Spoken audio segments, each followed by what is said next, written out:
Yesterday, the Jets had an ugly but exciting 18-17 win over Tampa Bay. The Jets advanced to 4-1 on opening day under Rex Ryan. And with that win yesterday, they certainly don't look like the worst team in the league. Evan, we saw good defense. We saw Gino have a pretty decent start. And his buddy, Kellen Winslow, he was looking great after a year away from football. So do you think that what we saw yesterday was the Jets being that good, or the Buccaneers maybe being that bad? Well, it was definitely, it wasn't the cleanest victory. They win by 1 point. Obviously, it's helped by the penalty. But the biggest thing you can take away from that game, and something we've kind of said, all preseason, all training camp so far, is they're going to have a good defense. They're going to have a defense in the top half of the league. They clearly, yesterday, looked like they had a plan. They executed it well, and they have talent all across, on all levels of the defense, especially on that defensive line. Wilkerson looked fantastic, and so did Richardson. Barnes also performing well. So you're gonna see that defense keep them in games pretty much, throughout the season. Now the other thing that we saw was Geno Smith. He made some mistakes, looked a bit like a rookie, but overall stayed poised and did enough for them to win that game, and that's a promising sign going forward. All right, so let's look at Geno's stats. He had 24 completions of the 38 attempts. He threw for 256 yards, 1 touchdown, 1 interception. The stats are really similar to Mark's first day in 2009. What do you take away from his first performance? Do you expect to see that throughout the entire season?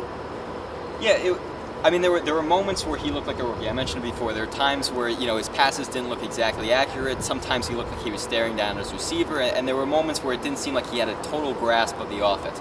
But he also made some plays. One of the things he showed is, a dimension that he has that maybe Mark didn't, is he's able to scramble. That's going to help them. But the other thing was, he was his poise. He got hit a lot. He had an interception. He fumbles the ball, yet he kept coming back. He stood strong in the pocket. He took some big hits. And when the fourth quarter came, he did enough to get the Jets to win. Sure, he was helped by the penalty, but there was plays that he set up that got the Jets that far in the first place. All right, well, that's one rookie. There's a couple other that made their debut yesterday. Sheldon Richardson, Dee Milliner, Tommy Bohannon. What did you see from them?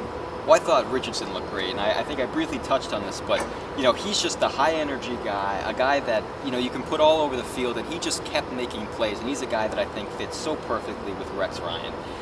Dee Milliner, he looked a bit like a rookie, but as we've said, cornerback is a very hard position to adjust from college to the NFL, and it's not like Darrelle Revis came in and was Darrelle Revis. He's going to have time to adjust to this game, but he's also had flashes that show the potential why the Jets drafted him so highly.